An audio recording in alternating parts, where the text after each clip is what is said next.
성도님들, 한 주일 동안 평안하셨습니까? 오늘도 예수님을 사랑하시는 우리 모든 성도들의 가슴 속에 하나님의 크신 평안이 함께 하시기 바랍니다. 예수님을 믿는 사람들의 두 극단이 있습니다. 하나는 율법주의자가 있고 하나는 무율법주의자가 있습니다. 율법주의자는 율법을 지키지 않으면 구원을 얻지 못한다고 주장하는 사람들입니다. 십자가의 용서를 자신의 행위로 얻으려고 하는 사람들입니다. 이 사람들은 하나님의 자비와 사랑보다 인간의 행위를 더 높게 평가하는 경향이 있습니다. 예수님 당시에 이 서기관과 바리새인들 대부분 이 부류에 속한 사람들이었습니다. 반면에 무율법주의자가 있습니다. 이 사람들은 율법을 무시하는 사람들입니다. 구원은 믿음으로 얻는 것이기 때문에 율법이 필요 없다고 생각하는 사람들입니다. 율법 준수를 구원과는 관계가 없는 행위로 생각하고 율법을 존중하는 사람들을 애처롭게 생각합니다. 이 사람들은 율법은 지킬 수 없다고 보기 때문에 순종하는 자들에게 약속하신 축복들은 생각하지도 못하고 따라서 율법의 혜택을 누리지도 못하는 사람들입니다. 많은 크리스찬들이 이렇게 두 갈래로 갈라져서 율법과 복음을 분리시키고 이 서로를 공격하는 것은 사실은 십자가의 진정한 의미를 깨닫지 못해서 그렇습니다. 만일 죄인이 십자가의 사랑과 용서 그리고 하나님의 구원을 진정으로 깨닫는다면 율법을 지키지 않으면 구원을 얻지 못한다는 이론이 얼마나 어리석은 생각인지 또 자신의 행위가 얼마나 보잘것없는 것인지 알게 됩니다. 또 나아가서 지금까지 자신이 그 율법을 지키지도 못했다는 것을 깨닫게 될 것입니다. 반면에 하나님의 은혜에 의해서 믿음으로 구원을 얻기 때문에 율법에서 해방되었다고 생각하던 사람이 이 십자가의 의미를 바로 깨닫게 되면 율법을 범한 자신의 죄가 예수님을 십자가에 달리게 한 사실에 경악하게 되고 하나님의 율법이야말로 진정한 사랑이라는 것을 깨닫게 됩니다. 내가 율법을 무시했던 것이 거듭나지 못한 사람의 변명에 불과했다는 사실을 알게 되는 것입니다. 십자가의 빛이 내 가슴에 비칠 때 내가 고집하던 이러한 극단적인 주장들이 사라지고 복음의 빛이 그 사람의 사상을 하늘의 사상과 조화시키게 됩니다. 오늘은 죄인이 찾는 예수라는 제목으로 말씀을 드립니다. 율법의 기능은 많습니다. 율법은 우리를 죄로부터 지켜주고 또 순종하는 자에게 복을 주고 또 인간을 사람답게 살게 해주고 또 우리를 거룩하게 해주는 등 그 외에도 많은 기능이 있습니다. 이 수많은 기능들 중에서 가장 중요한 기능 하나는 죄를 깨닫게 하는 기능입니다. 죄를 깨닫게 함으로써 내가 죄인임을 알게 하고 구주의 필요성을 느끼게 하는 것이죠. 갈라디아서 3장 24절입니다. 이같이 율법이 우리를 그리스도에게로 인도하는 몽학 선생이 되어 우리로 하여금 믿음으로 말미암아 의롭다함을 얻게 하려 함이니라. 율법이 어떻게 우리를 그리스도에게로 인도하는 몽학 선생이 될까요? 자신이 죄인인 줄 모르면 구세주의 필요성을 느낄 수 없습니다. 그런데 우리가 죄인이라는 것을 알게 해주는 것이 바로 율법이 하는 일입니다. 로마서 5장 13절에 이렇게 기록되어 있습니다. 죄가 율법이 있기 전에도 세상에 있었으나 율법이 없었을 때는 죄를 죄로 여기지 아니하였느니라. 도둑질하는 것은 분명히 죄인데 도둑질하지 말라는 율법이 없으면 그것이 죄인 줄 모른다는 것입니다. 분명히 죄인데 죄인 줄 모르니까 문제가 되는 것이죠. 알아야 해결책을 찾을 것입니다. 그래서 로마서 7장 9절에는 전에 율법을 깨닫지 못했을 때는 내가 살았더니 계명이 이름에 죄는 살아나고 나는 죽었도다. 그러니까 율법이 있어야 내가 죄인임을 알 수 있고 내가 죽어야 하는 죄인임을 알아야 나를 죽음에서 건져주실 구주가 필요하다는 사실을 알게 되는 것입니다. 여러분, 왜 율법이 반드시 필요한지 아시겠죠? 그런데 문제는 많은 사람들이 자신이 죄인이면서 죄인임을 모른다는 것입니다. 죄를 문둥병과 연관시켜서 한번 생각해 봅시다. 영적인 죄를 상징하는 육신의 병이 문둥병이죠. 만일 문둥병자가 자신이 문둥병자인 줄 모른다면 어떻게 될까요? 그것이 좋은 일일까요? 자신도 불행해지고 남도 불행해집니다. 문둥병자라면 당연히 내가 문둥병자라는 것을 알아야 하고 인정해야 합니다. 문둥병은 세상의 그 어느 병보다 무서운 병입니다. 몸이 썩어 들어가고 코가 내려앉고 손가락, 발가락이 잘려나가도 아픈 줄 모르는 병. 이 죄가 얼마나 무서운 것인지 알려주는 병입니다. 사람들은 문둥병을 하나님의 심판으로 생각했고 병자 자신도 그렇게 생각했습니다. 그 사람들은 살아있는데도 불구하고 죽은 자로 간주되었습니다. 그래서 죽은 사람들이 외딴 곳에 격리되는 것처럼 그들도 격리되어야 했습니다. 죽은 사람들처럼 이웃은 물론이고 가족과도 이별해야 했습니다. 죽은 사람처럼 그가 접촉하는 모든 것은 부정하게 되었습니다. 심지어 공기마저도 오염되었습니다. 죽은 사람 취급에는 누구도 예외가 없었습니다. 왕이라 할지라도 격리되고 같은 취급을 받았습니다. 사람들이 있는 곳에는 가도 안 되고 혹 사람들을 만나면 부정하다 부정하다 소리를 질러서 사람들이 가까이 오지 않도록 해야 했습니다. 그 사람들을 이렇게 대우하는 것이 공평한 일입니까? 불공평한 일입니까? 환자 자신들도 이런 처사를 당연하다고 생각했습니다. 왜냐하면 그 병의 무서움을 알기 때문에. 이 코로나 바이러스가 시작된 이후로 우리는 격리의 필요성을 잘 배우고 있죠. 코로나 환자는 당연히 사람들과 접촉해서는 안 됩니다. 불쌍하다고 안아줘서는 안 됩니다. 식구들과도 따로 격리되어서 치료를 받아야 합니다. 만일 자신이 코로나 환자인데도 환자인 줄 모르거나 격리를 거부하고 사람들이 있는 곳에 다니면 수많은 사람들에게 피해를 줍니다. 뉴스를 보면 가끔 이 코로나 확진자임에도 불구하고 격리를 거부하고 돌아다니기 때문에 문제를 일으키는 사람들이 있죠. 또 어떤 사람은 감염자인데 그 사실을 모르고 돌아다니기 때문에 전염을 시키기도 합니다.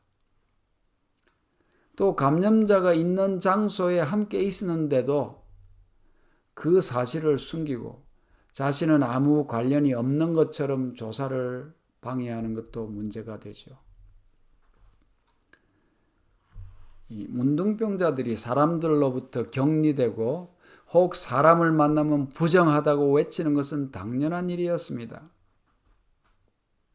문제는 부정한데도 부정한 줄 모르는 사람이 문제입니다. 영적 문둥병자인 죄인들도 마찬가지입니다. 이 죄인에게 당장 필요한 것은 자신이 죄인이라는 것을 아는 것입니다. 알아야 도움의 필요성을 느끼고 더 큰 죄악을 막을 수 있습니다.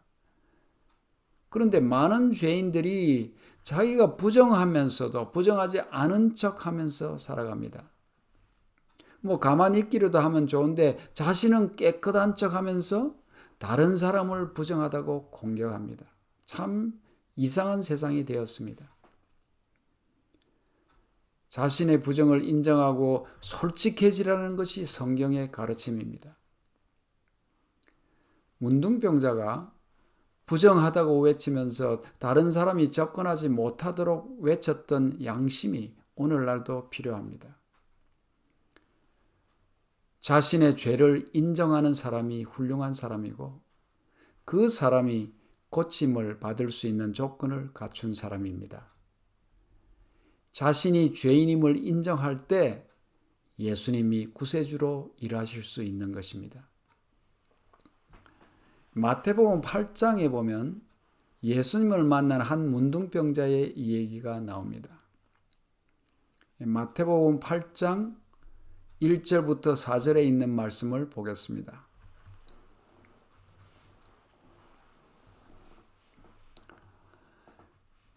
예수께서 산에서 내려오시니 허다한 무리가 조치니라. 한 문둥병자가 나와 절하고 가로되 주여 원하시면 저를 깨끗게 하실 수 있나이다 하거늘 예수께서 손을 내밀어 저에게 대시며 가라사대 내가 원하노니 깨끗함을 받으라 하신대 즉시 그의 문둥병이 깨끗하여진지라. 예수께서 이르시되 삼가 아무에게도 이르지 말고 다만 가서 제사장에게 내 몸을 보이고 모세의 명한 예물을 드려 저희에게 증거하라 하시니라. 저는 이 사람이 문둥병에 걸렸기 때문에 횡재한 사람이라고 생각합니다. 대박난 사람이라고 할까요? 문둥병에 걸리지 않았다면 예수님을 안 만났을지도 모릅니다.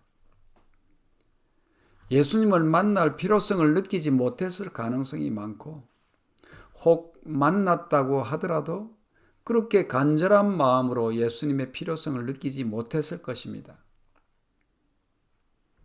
그렇지만 그는 자신이 문둥병자였기 때문에 예수님을 찾았고 그래서 예수님을 만났고 고침을 받았고 그리고 예수님을 증거하는 사람이 되었습니다. 우리도 모두 죄인이기 때문에 영적 문둥병자들입니다. 자신이 문둥병자인 줄 아는 사람은 복이 있는 사람입니다. 대박날 가능성이 있는 사람입니다.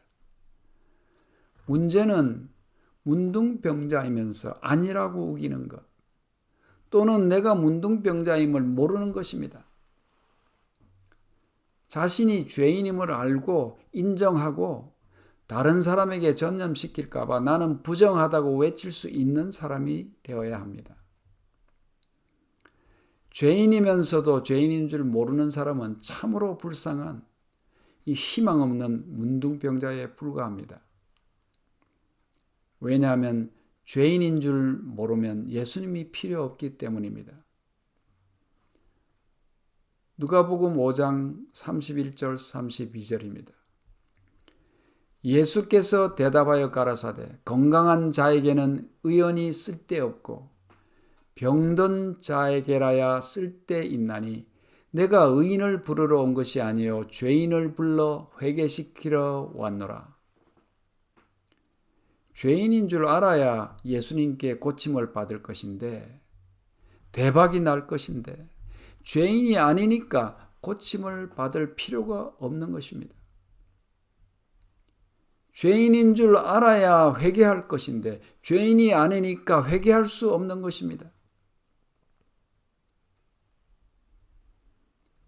예수께서 산에서 내려오시니 허다한 무리가 쫓으니라. 한 문둥병자가 나와 절하고 가로되 주여 원하시면 저를 깨끗게 하실 수 있나이다 하거늘. 이 영감의 글 시대의 소망 27장에는 이 예수님을 찾아감으로써 이 고침을 받은 이 문둥병자의 이야기가 더 상세하게 기록되어 있습니다. 이 당시에 수많은 문둥병자들이 예수님에 대한 소문을 들었죠. 그렇지만은 듣고도 엘리사 시대 이후로 문둥병자가 고침을 받았다는 이야기를 들어보지 못했기 때문에 자신들이 고침을 받을 수 있을 것이라고는 기대를 하지 못하고 있었습니다. 그런데 똑같이 예수님의 이야기를 들은 문둥병자들 가운데 한 사람의 마음속에 믿음이 솟아오르기 시작했습니다. 예수님이 정말 소문과 같은 분이시라면 나도 고침을 받을 수 있겠다는 믿음이 생긴 것입니다. 다른 사람들의 부정적인 생각과는 달리 그런 예수님이시라면 내 이 문둥병도 고쳐주실 것이라는 믿음이 생긴 것입니다. 그렇지만 문둥병자가 예수님을 찾아 나선다는 것은 쉬운 일이 아니었습니다. 첫째로 문둥병자는 사람들 있는 데 가면 안 되었습니다. 사람들과의 접촉이 금지되어 있었습니다. 둘째로 생각해 보니까 나는 하나님의 심판을 받은 죄인인데 예수님이 나 같은 죄인을 고쳐주실까 하는 의심이 드는 것도 사실이었습니다. 세 번째로 바리새인들은 자기에게 저주를 선언하고 사람들로부터 격리하라고 주의를 주었는데 예수님도 그렇게 하지 않으실까 염려하는 마음이 있었습니다. 그런데도 불구하고 이 문둥병자는 예수님을 찾아가기로 결심했습니다. 요새 말로 하면 미가야 본전이라고 생각했는지 모르겠어요. 가지 않고는 고침을 받는 길이 없었습니다. 그가 들은 소문, 어떤 사람도 예수님께 거절을 당한 사람이 없었다는 소문이 그에게 큰 용기를 주었습니다. 그래서 그는 구주를 찾기로 마음을 굳혔습니다. 그 사람이 그 결심을 어떻게 실행했는지 기록된 말씀을 봅시다. 시대의 소망 262페이지입니다. 이 불행한 사람은 구주를 찾기로 결심하였다. 동네에서 격리는 되었지만 혹시 산길들 가운데 있는 어떤 샛길에서 그분과 마주치거나 마을 밖에서 가르치실 때 그분을 만날 수 있을지 모를 일이었다. 난관은 많았지만 이것이 그의 유일한 소망이었다. 여러분, 이 평범한 듯이 보이는 이 설명이 참으로 눈물겹습니다. 그 사람은 지금 예수님이 어디 계신다는 것을 설사 안다고 해도 갈 수 있는 처지가 아니었습니다. 이 사람들이 있는 곳에 가는 것이 금지되어 있기 때문에 동네로 들어갈 수는 없는 것이었습니다. 그러나 그는 포기하지 않았습니다. 그는 자신이 할 수 있는 최선의 방법을 생각하고 실천에 옮겼습니다. 그 사람이 생각해낸 것은 예수님을 찾아서 사람들이 살고 있는 동네로 찾아 들어갈 수는 없지만은 예수님이 언젠가는 자기가 가도 되는 마을 밖에 이 외진 곳으로 나오시지 않을까. 또 혹시 다른 곳에 여행하시기 위해서 산 가운데로 나 있는 이 샛길을 가실 수도 있다고 생각한 것입니다. 그래서 그때부터 그 사람은 마을 밖을 기웃거리고 산길을 돌아다니기 시작했습니다. 동네에는 들어갈 수 없지만은 혹시 산길들 가운데 있는 어떤 샛길에서 그분과 마주치거나 마을 밖에서 가르치실 때 그분을 만날 수 있을지 모를 일이었다. 얼마나 처절한 기록입니까? 또 난관은 많았지만 이것이 그의 유일한 소망이었다는 기록을 보면 그 사람의 결심과 노력이 이 필사적이었다는 걸 알 수 있죠. 여러분, 우리에게도 이런 믿음이 필요합니다. 만일 여러분 중에서 예수님의 소문을 듣고 그분의 도움이 필요한데 아직 예수님을 만나지 못한 분이 계십니까? 그렇다면 그냥 계시지 말고 이 문둥병자처럼 예수님을 찾을 방법을 생각해 보아야 합니다. 이 문둥병자가 여러 가지 제약에도 불구하고 자신이 할 수 있는 최선을 다해서 이 길 저 길을 찾아다니고 이 마을 저 마을을 멀리서 기웃거렸듯이 우리도 성경을 펴고 예수님을 찾아다녀야 합니다. 예수님을 만나기 위해서 내가 할 수 있는 일을 하는 것입니다. 성경을 편다고 해서 예수님이 바로 보이지 않는다고 하더라도 이곳을 찾아보고 저 말씀을 묵상하면서 예수님을 찾아야 하는 것입니다. 여러분이 정말 예수님을 필요로 하신다면, 진심으로 그분을 만나기를 원하신다면 여러분은 반드시 예수님을 만날 것입니다. 이 문둥병자가 그래서 예수님을 어떻게 만났는지 영감의 글을 좀 더 봅시다. 같은 책 263페이지입니다. 그 문둥병자는 구주께로 인도된다. 예수께서는 호숫가에서 가르치시고 사람들이 그분 주위에 모여 있다. 문둥병자는 멀찍이 서서 구주의 입술에서 나오는 몇 마디 말씀을 듣는다. 그는 예수께서 당신의 손을 앓는 자 위에 얹으시는 것을 본다. 그는 절름발이와 눈먼 자와 중풍병자와 기타 각색 질병으로 죽어가는 자들이 건강한 몸으로 일어나서 구원받은 것에 대하여 하나님을 찬송하는 것을 본다. 그의 마음속에 믿음이 강해진다. 그는 점점 모인 군중에게로 가까이 나아간다. 그에게 가해진 제한들, 사람들의 안전, 모든 사람이 그에 대하여 가지고 있는 공포, 이런 것들은 잊혀진다. 그는 치유에 대한 복스러운 소망만을 생각한다. 여러분, 이 말씀의 서두에서 문둥병자가 예수님을 찾은 방법이 뭐라고 기록되어 있습니까? 어떻게 찾았다고 기록되어 있습니까? 그 문둥병자는 구주께로 인도된다, 그렇게 기록되어 있습니다. 무슨 말입니까? 그 사람이 예수님을 찾아냈다, 그렇게 능동태로 기록되지 않고 구주께로 인도된다라고 수동태로 기록되어 있습니다. 조마조마하면서 찾아다니던 어느 날 예수님이 호숫가에서 가르치시는 것을 드디어 발견했는데 그것이 우연히 그곳에 간 것이 아니고 구주께로 인도되었다는 것입니다. 자신이 모르는 힘에 의해서 끌려갔다는 말입니다. 사랑하는 성도 여러분, 내가 예수님을 어떻게 찾을 수 있을까 걱정하지 마시기 바랍니다. 그냥 여러분이 할 수 있는 최선을 다하십시오. 예수님은 내가 진심으로 예수님을 찾는다는 것을 아실 때 우리를 그분이 계시는 곳으로 인도하셔서 만나게 하십니다. 우리의 힘으로는 찾을 수 없습니다. 예수님이 어디 계신다고 우리가 만나겠습니까? 찾겠습니까? 예수님이 만나게 해주시는 것입니다. 여러분이 여러 번 읽었지만 별 의미 없이 그냥 지나쳤던 어떤 말씀이 어느 날 여러분을 예수님께로 데려갈지 모릅니다. 전에는 이해가 안 되었는데 그 말씀이 깨달아지고 예수님을 만날지 모릅니다.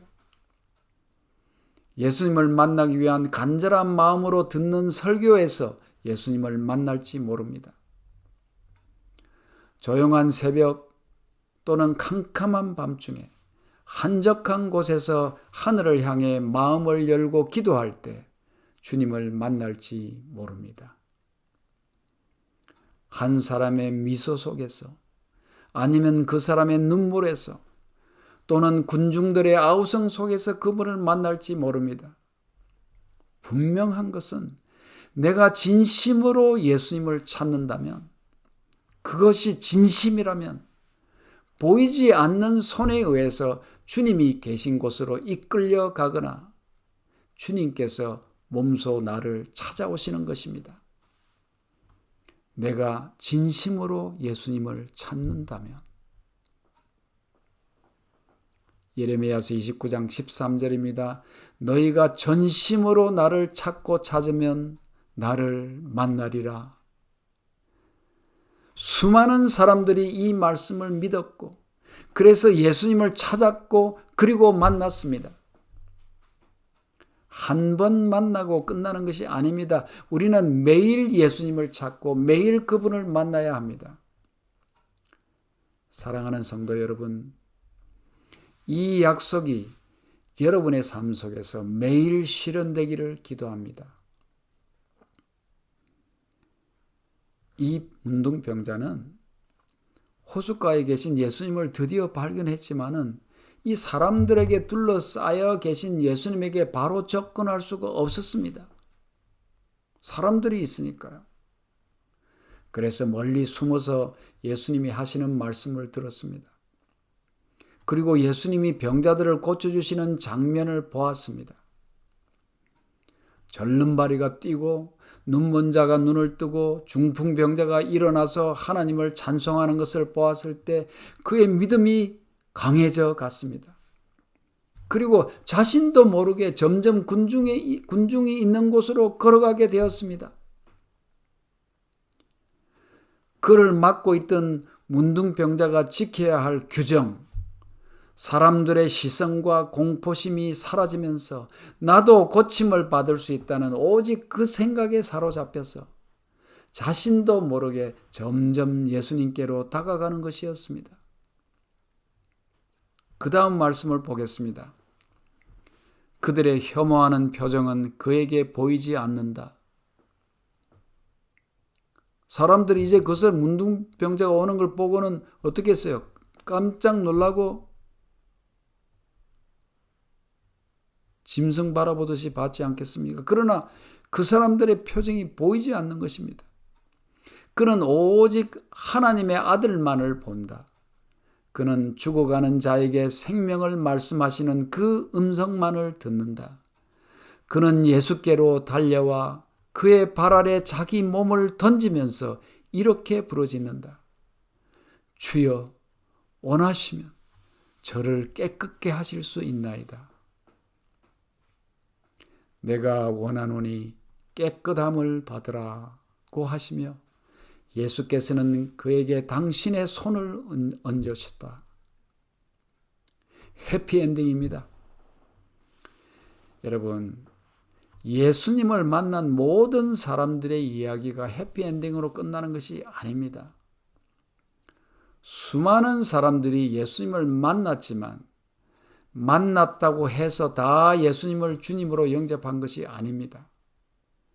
자신의 죄됨을 인정하고 진심으로 예수님의 도움을 필요로 한 사람들, 전심으로 예수님을 찾았던 사람들이 예수님을 영접하고 해피엔딩을 경험했습니다.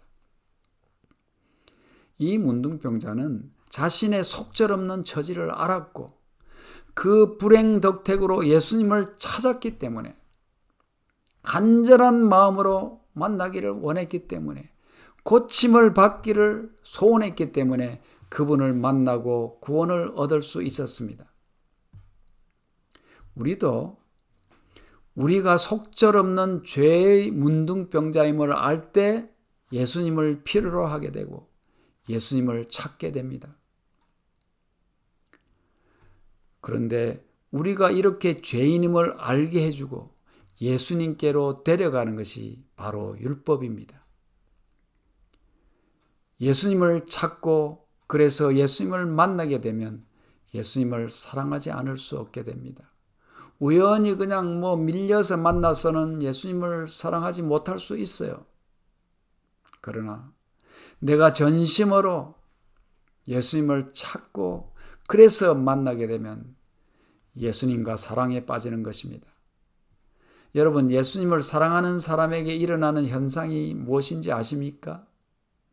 예수님을 사랑하는 증거가 나타나는데 그것이 무엇인지 아십니까?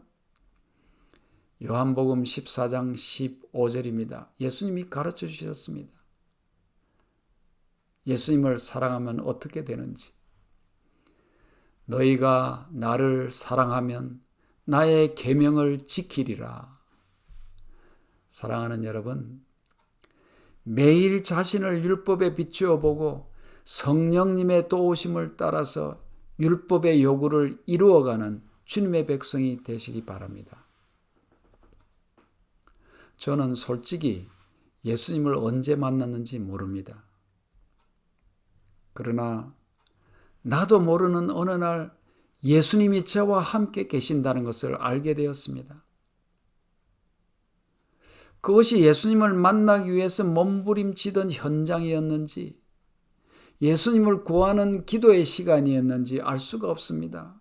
그러나 그 어느 날 예수님을 만났습니다. 저는 예수님이 나의 구주이시고 나의 주님이심을 고백할 수 있습니다. 사실은요, 예수님과의 만남은 저 멀리 계시던 예수님이 어느 날 찾아오시는 것이 아닙니다. 예수님은 이산가족 상봉처럼 어렵게 찾아내가지고 장소를 정하고 그곳에 가서 만나는 것이 아닙니다. 사실 예수님을 만나는 방법은 좀 특이합니다. 예수님은 어떻게 만나느냐 하면요, 내 이 눈이 열려서 만나는 것입니다.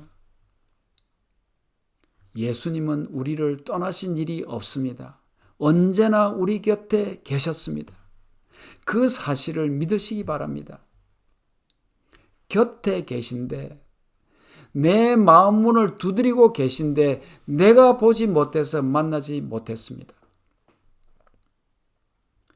우리 모두의 눈이 열려지기를 기도합니다. 우리가 처참한 죄인임을 인정한다면, 그래서 예수님을 전심으로 찾는다면 어느 날 우리의 눈이 떠지면서 예수님을 보게 될 것입니다. 예수님의 임재로 성령의 불길이 꺼지지 않는 우리 모두가 되기를 바랍니다.